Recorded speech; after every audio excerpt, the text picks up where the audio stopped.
Hello, everyone, and welcome to this edition of Chatting with the Lightkeeper. As always, I am Edward, and you are you. And this week has been a smoke-filled wonderland here in Michigan. And the other morning, I wandered down to my favorite beach and favorite lighthouse to, just have a little peaceful moment with coffee and watch the sunrise. And as I sat there waiting for the sun to come up, I realized that the sun had actually come up.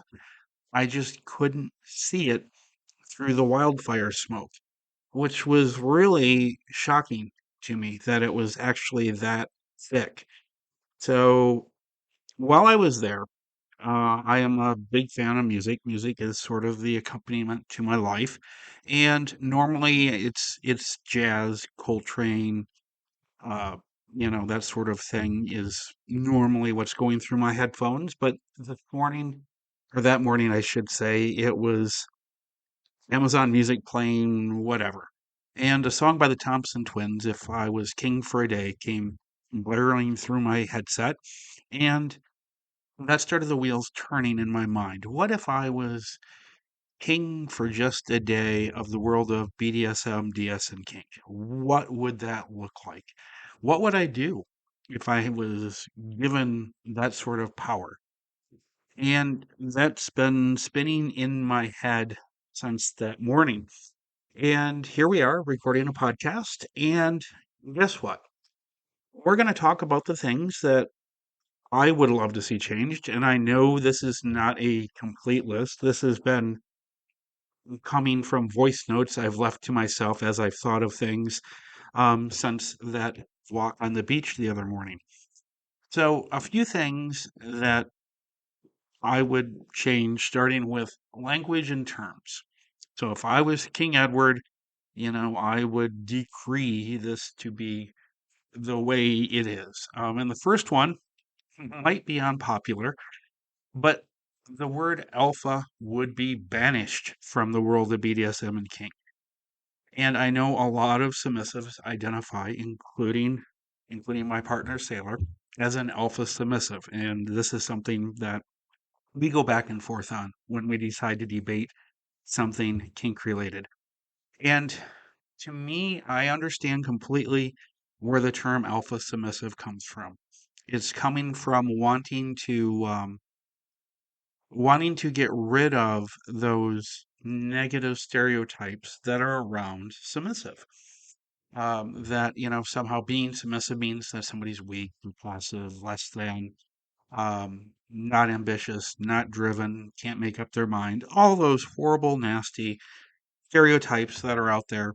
And I get that is why alpha submissive came to be. Absolutely get it. But it brings me back to, how do you actually find out about a person? And you find out about a person by talking to them.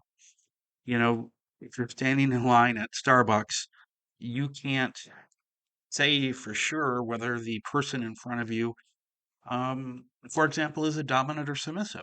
They may have dominant traits that you see there. You may get a vibe, perhaps, from them, but you have no way of knowing if they are. It's just like you might get a vibe that somebody works in healthcare from them, not by how they're dressed, but how they carry themselves or the words that they say. But the only way you find out about that in that person is by having a conversation. And I think the same is true with submissives and so or dominants for that matter, or switches, or anybody pursuing the lifestyle, exploring it, what have you. You have a conversation. And I think the alpha term for me does more harm than good. Now, when we flip alpha around and we put it in front of dominant, to me, these are bigger problems because the manosphere out there, you know, is filled with all sorts of lists on how to be an alpha man. And all of this is based on wonky science, where they studied, I don't know whether it was chimpanzees or orangutans, but they studied primates in a zoo, um, and came up that there's the alpha gorilla. And so that leads all the other gorillas and blah, blah, blah. And everybody defers to the alpha. And so, of course, in the manosphere, that means be an alpha male and everyone will just sort of bow down to you. And the science is all hokey because in reality, in the wild, it's all family based, it's lineage based. Grandpa is sort of the leader, not the toughest, loudest, most physical, whatever. But it's a family based hierarchy, is what subsequent research has found. But of course, we have all this alpha mythology based on science that was an honest attempt, but failed because of the environment. Which is no surprise that we live in a world where science is sort of twisted to serve whatever needs somebody needs to get from the data points. But alpha would definitely be a term that I would remove from the world of BDSM and kink. The other thing is, once again, talking language, and this is a personal pet peeve of mine, but that, for example, she, her is always submissive, and that, he, him equals dominant. And you see it all the time.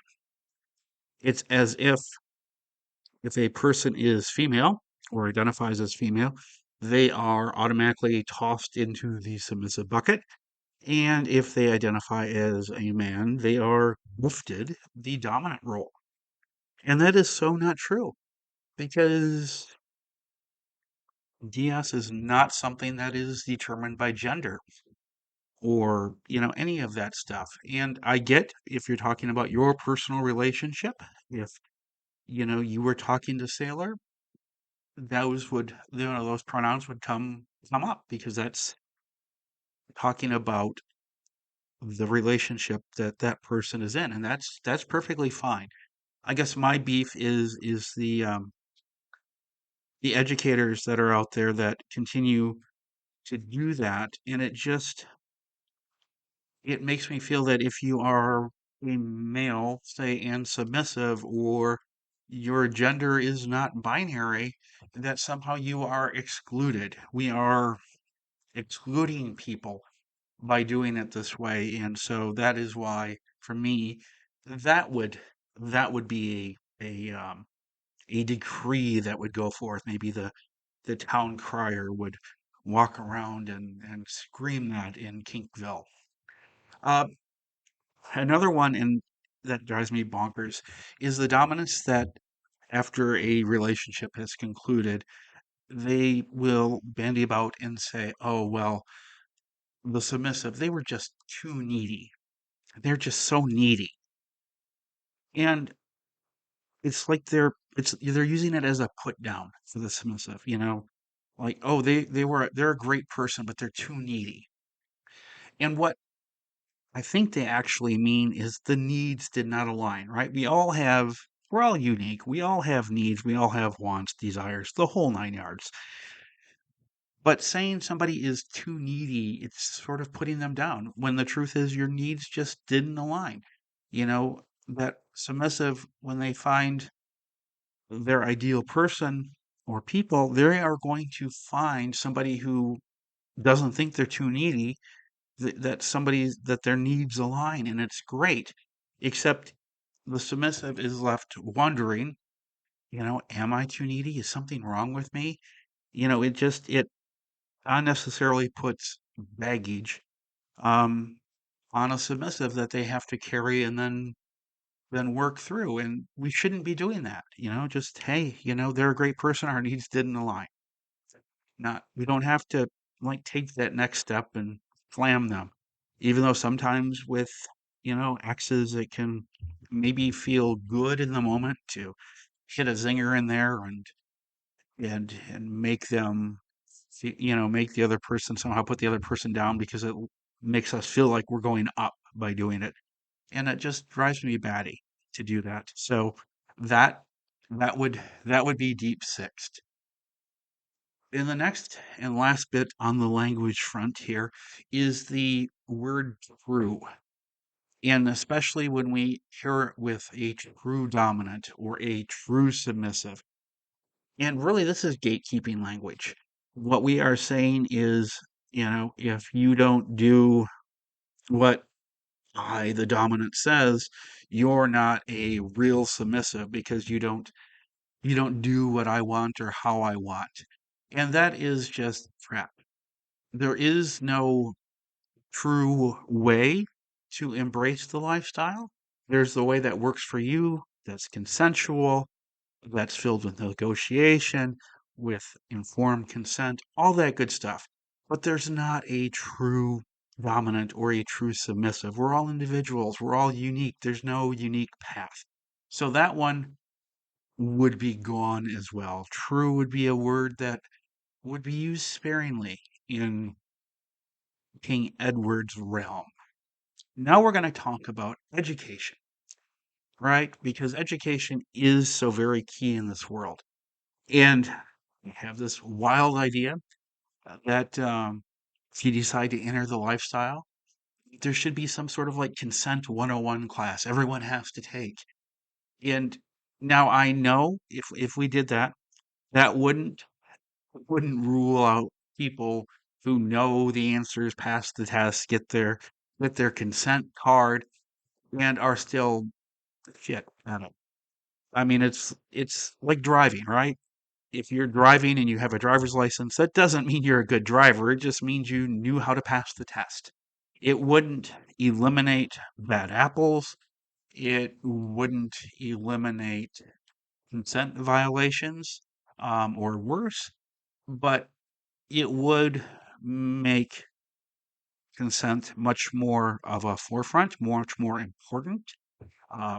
Because we would know how to talk about it, everyone would understand the importance of it. And while it wouldn't reduce the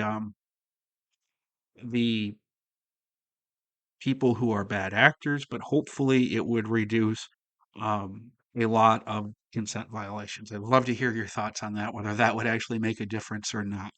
Whether you think the violations are repeated by the same people, or if it is something that we can do a better job, and perhaps through education we can bring our consent violations within the lifestyle down. Now, kind of going with consent is vetting.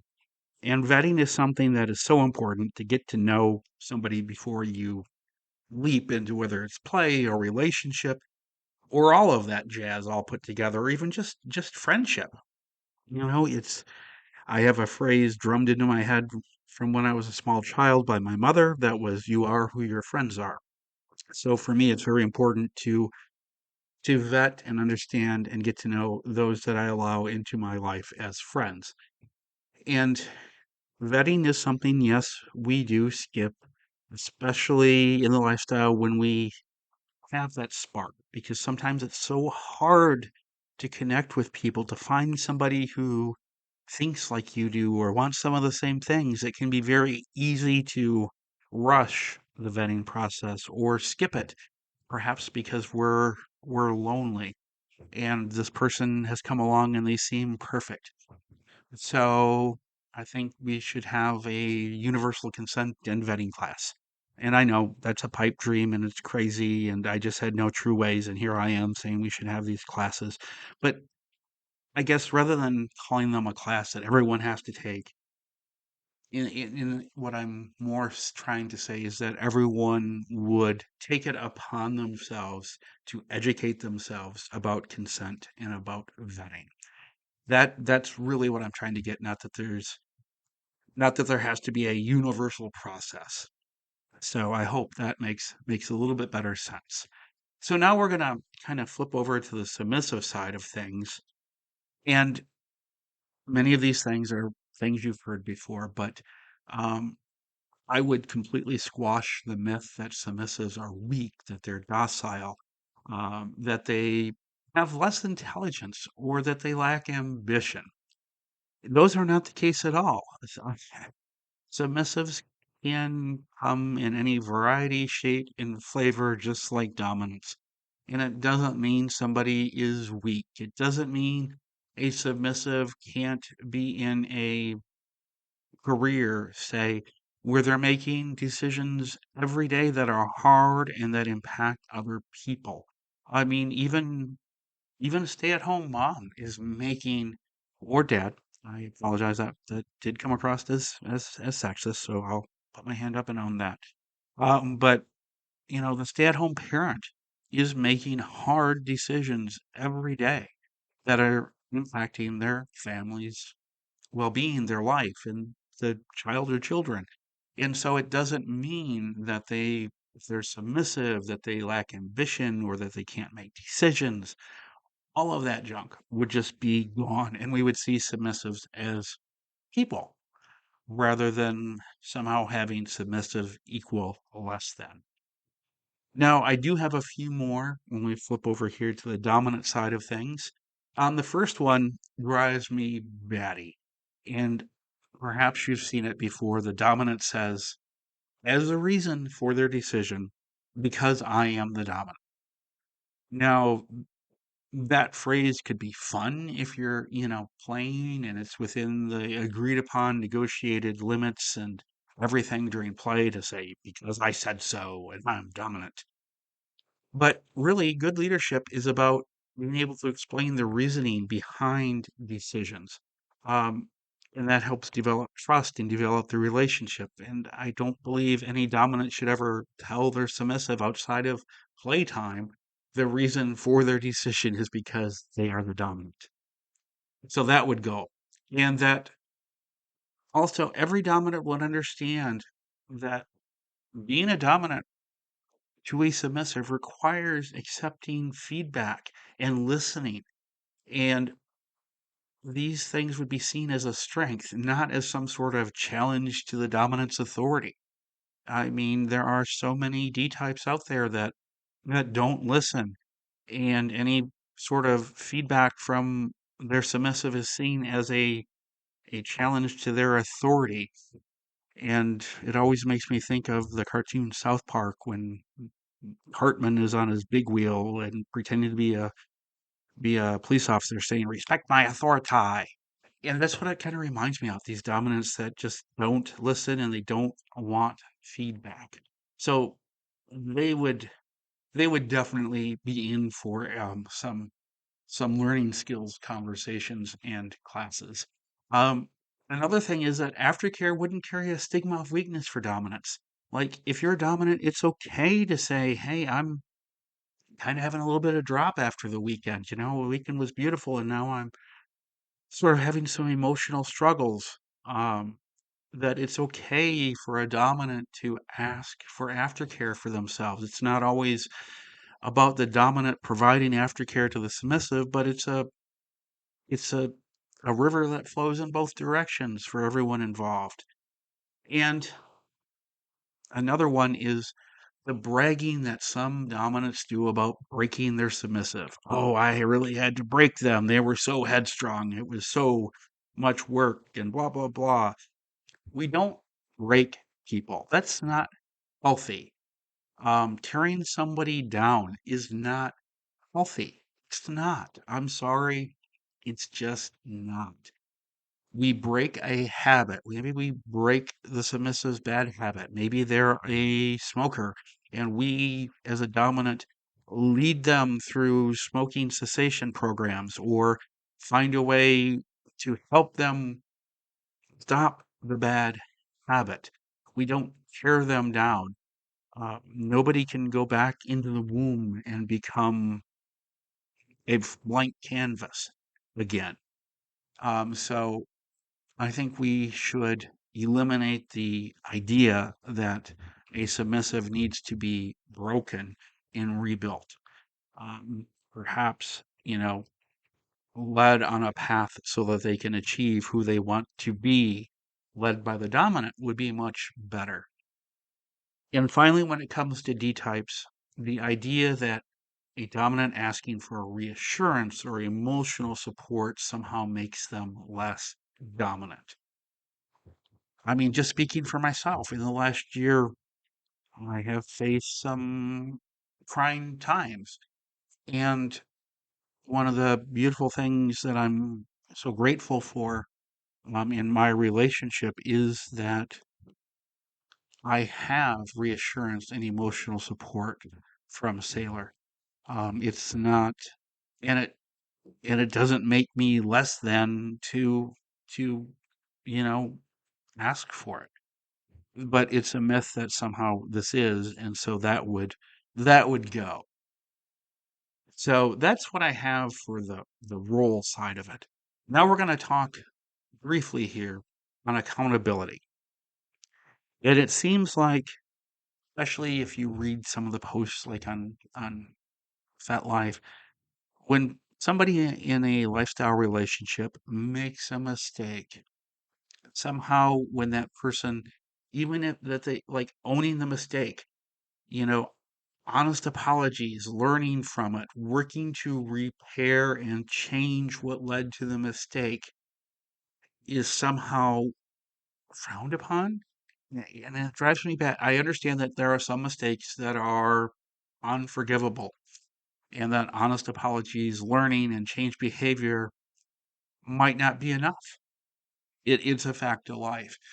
But it's also a fact of life that I think as a lifestyle, and I know it's a generic thing and there isn't a monolithic lifestyle or community, but I think in the world of BDSM and kink that we need to value the accountability after mistakes rather than trying to embrace perfection. And by perfection, what I mean is we often see stories where it's the perfect sort of fairy tale relationship or the images, right? Images are that skew popular in this sphere, whether it's on Instagram or FetLife or X or any of social media.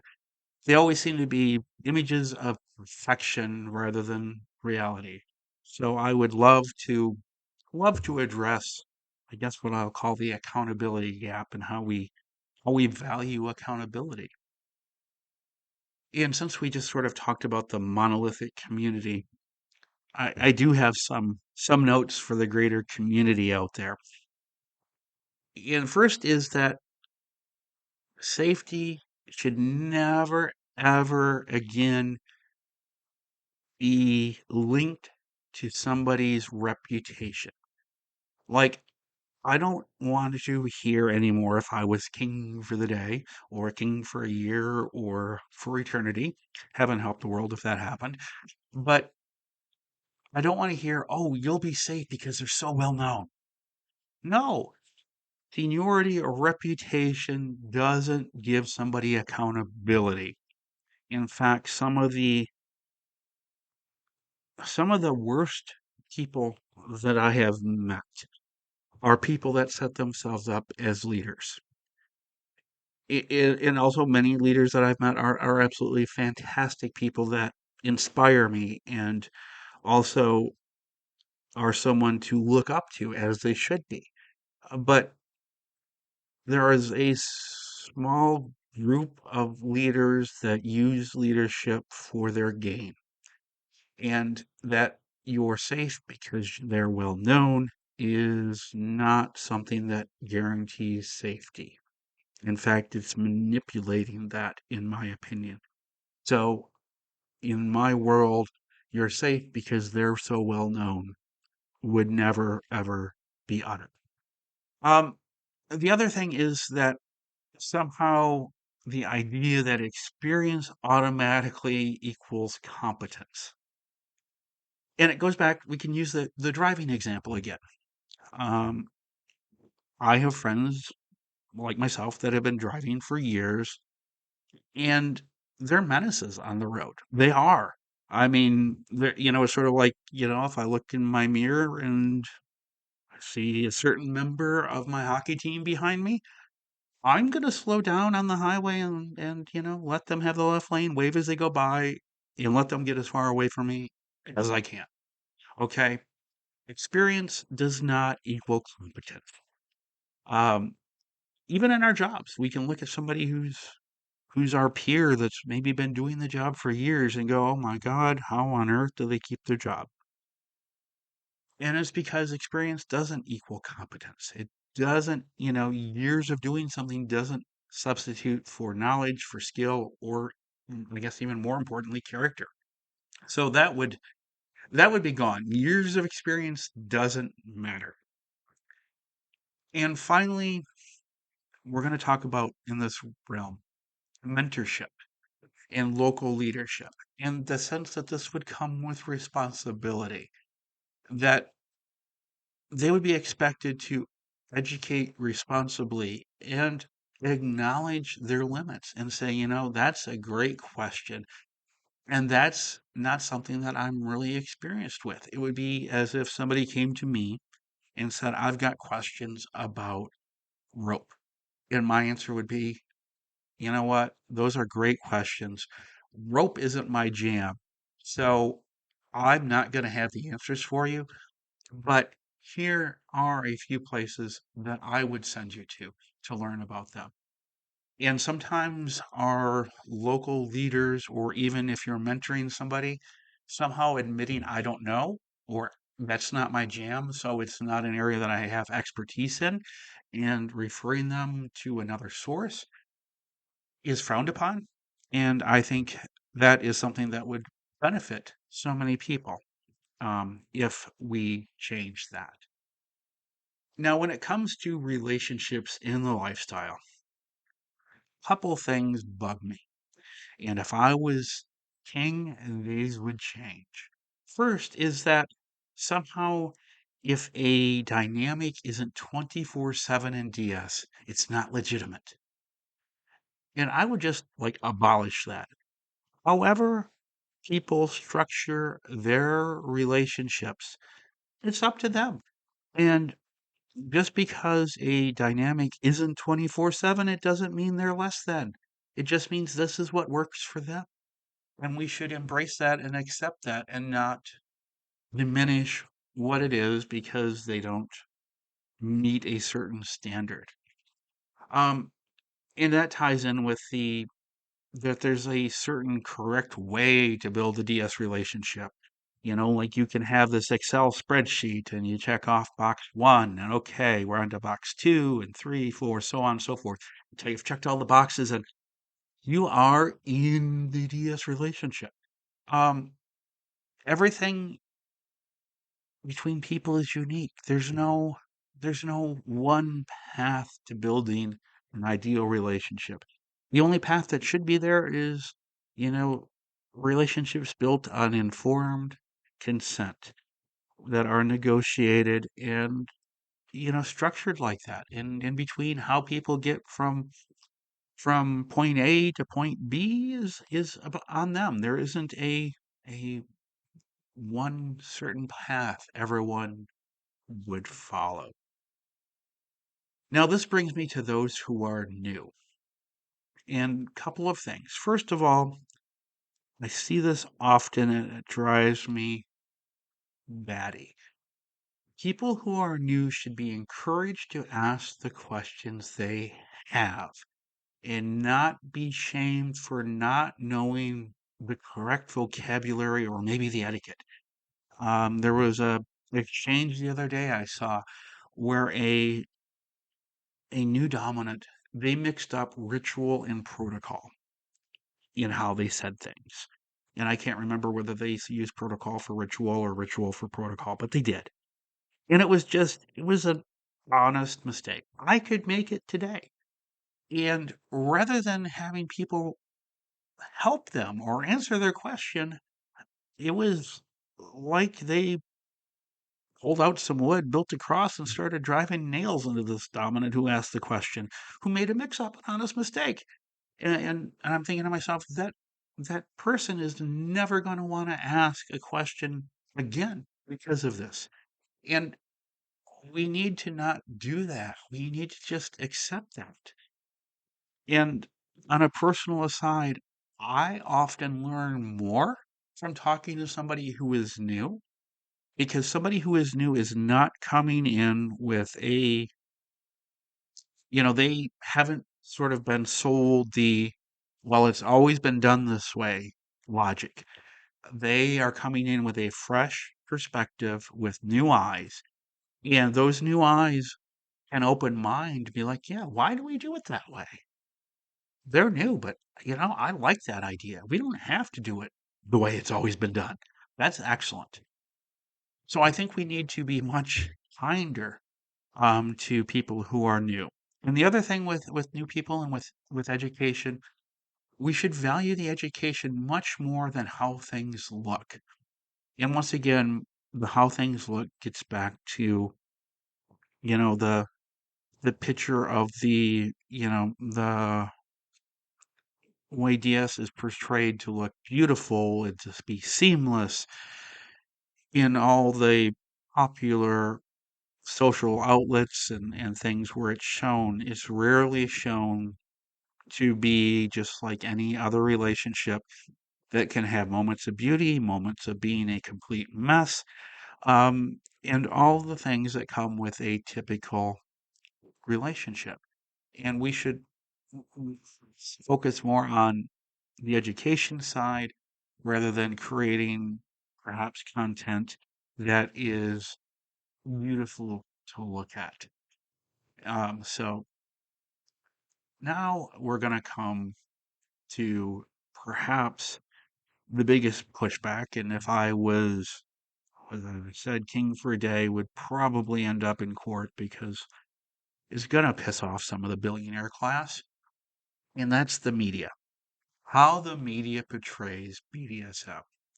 First thing,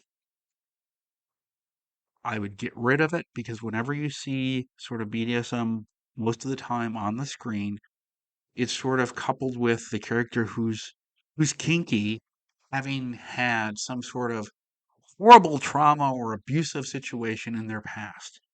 And the way it's presented as, you know, they're a they're a great person and they're into BDSM, but if they didn't have this horrible experience in their past, they'd be normal. Well, you know what? Guess what? For many people, BDSM and kink is their normal, whether they've had trauma or not in their past. And I'd argue that most all of us, once we reach a certain age in life, will have experienced some trauma in our lives. And so that would just be gone. It would just be accepted that you can be a normal person and your normal includes BDSM or kink. And then when we come to movies, films, TV shows, books, all the ways the lifestyle is it's disseminated fictionally, that all these fictional works must include on a scene showing real negotiation and real consent happening, not just the fun of playtime, for example, being eroticized on the screen or in our pages. That they would have to show real negotiation and real consent between the people involved. And that is sort of the changes I would make if I was somehow elevated to King Edward, reigner of all things King-tastic. Um, those are some of the changes that I would make. And I'm curious, what would you make if you were given that power? You were able to be in charge of the wonderful world of BDSM and kink. Go ahead and drop it into the comments and let me know. I'd love to hear what you think of some of my ideas, even if you think I'm full of shit. Absolutely good with that.